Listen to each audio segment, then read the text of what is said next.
साथ भी है और दहशतगर्दों के साथ भी है।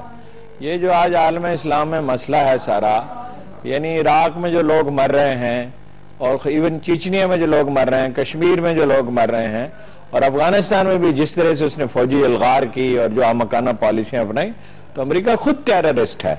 जब हम टेररिस्टों से निमट रहे हैं, पहले तो हम इसमें कंफ्यूजन का शिकार थे, खुदा का शुक्र है कि अब इसमें कंफ्यूजन कम हो रहा है। तो इसमें अब हम ये भूल गए कि अमेरिका खुद टेररिस्ट है। अमरीकियों ने कितने लोगों को मारा है अफगानिस्तान में, और अमरीकियों का क्या काम था कि वहां इस तरह दाखिल होते हैं, और जो पॉलिसियां उन्होंने अपनाई, यानी इंडिया को वहां ले गए और पाकिस्तान से डू मोर कहते रहे, पाकिस्तान का मसला कभी समझने की कोशिश ही नहीं की। यहां से उसामा बिन लादेन को पाकिस्तान को बताए बगैर उन्होंने हलाक किया, कत्ल किया, सलाला की चौकी पे हमला किया, यहाँ पे हुसैन हक्कानी वो बदबख्त के साथ मिलके यहाँ पर बगैर वीजे के अमरीकी आते रहे, यहाँ पे उन्होंने यानी ब्लैक वाटर को इन्वॉल्व किया, उसका नाम तो अब बदल चुका है।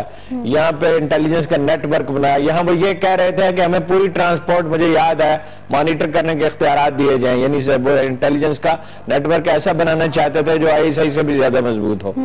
तो जो अमकाना पॉलिसियां हैं, अमरीकी कौम अगर उसका इदराक नहीं करेगी, जो ह्यूब्रिस की वजह, तकब्बर की वजह से वो कर नहीं सकती, तो वो मुस्तकबिल में भी ऐसी गलतियां करेगी। अफगानिस्तान, इराक में उन्होंने क्या हासिल किया है और अफगानिस्तान में कौन सा उनका मिशन मुकम्मल हो गया है? अफगानिस्तान में आज जो हुकूमत है, ये ठीक है कि तालिबान उससे कमजोर हो गए और जो दूसरे लोग थे, दबे हुए लोग थे, वो उभर आए उनके मुखालिफिन, लेकिन कोई नेशनल कंसेंसस नहीं है, कोई मिशन मुकम्मल नहीं हुआ।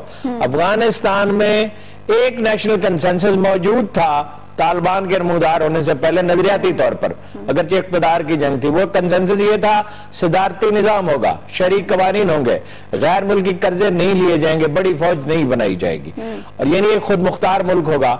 उसको उन्होंने तबाह कर दिया, अपनी मर्जी का वहां वो निजाम लाना चाहते हैं। जिस शख्स ने भी अफगानिस्तान की तारीख पढ़ी है वो ये जानता है कि फाइनली इसको बफर स्टेट बनाए बगैर और नेशनल कंसेंसस डेवलप किए बगैर, एक तरह की नेशनल गवर्नमेंट के बगैर ये मुल्क नहीं चल सकता। अफगानिस्तान एक और तरह का मुल्क है, वहां हुकूमत गवर्न करती ही नहीं है, वो सिर्फ निगरानी करती है बड़े शहरों की, और कबाइल अपने फैसले खुद करते हैं।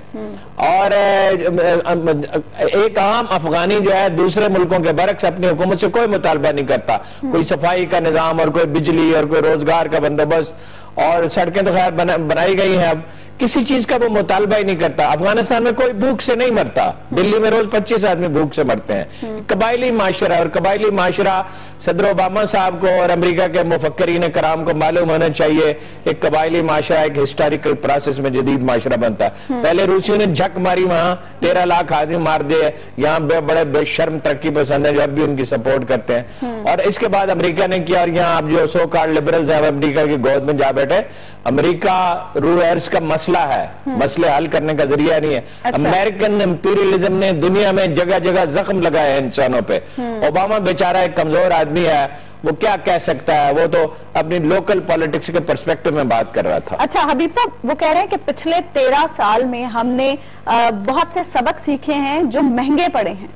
आपको लगता है अमेरिका सबक सीख सकता है? देखिए, मुझे नहीं लगता अमेरिका ने कोई सबक सीखा है। उसकी वजह यह है कि आज जो उन्होंने बात की अमेरिकन प्रेसिडेंट ने, वो इस जंग के 14वें साल में ये बात कर रहे हैं, और 14वें साल में वो कह रहे हैं कि जनाब हम दहशतगर्दों का पीछा करते रहेंगे, और जहां पर खतरा महसूस करेंगे कि अमेरिका के लिए खतरा बन रहे हैं, वहां पर इनके खिलाफ एक्शन करेंगे। यानी वो जो हॉट परस्यूट का दहशतगर्दों के खिलाफ जो नजरिया दिया था जॉर्ज बुश ने, वो हम देख रहे हैं कि वही नजरिया जो है इस वक्त भी कार फरमा नजर आ रहा है। ये ऐसा नजरिया है जिसके तहत इन्होंने पाकिस्तान के अंदर, आपको याद होगा कि सलाला के ऊपर भी, सलाला चेक पोस्ट पर भी हमला किया था, सलाला जिसे बूट्स ऑन ग्राउंड हमने कहा था, उस वक्त भी इन्होंने इस तरह की हरकत की। फिर यहां से उसामा बिन लादेन के खिलाफ उन्होंने ऑपरेशन किया पाकिस्तान के अंदर शहरी इलाकों में घुस के। तो ये यूं लग रहा है कि जैसे अमेरिका ने कुछ सीखा नहीं है, बल्कि एक दफा फिर अमेरिका ने दहशतगर्दी के खिलाफ जो जंग है पूरी दुनिया में, पूरी दुनिया के अंदर, उसको अपनी जिम्मेदारी समझ लिया है। और अब फिर इसके साथ फिर हमें अमेरिकन इंटेंशन इंटेलिजेंस पे पूरी तरह यकीन नहीं है कि कहीं ऐसा तो नहीं होगा कि दहशतगर्दी का हवा खड़ा करके अमेरिका जो है वो किसी जगह मुदाखलत कर राह हमवार कर ले, जवाब पैदा कर ले। नहीं है या यकीन है ही नहीं, हमें तो सिरे से यकीन नहीं है। तो बात यह, और इंटरनेशनल रिलेशंस में यकीन नहीं होता, वहां पर अमल जो है वो ज्यादा ऊंची आवाज में बात होती है।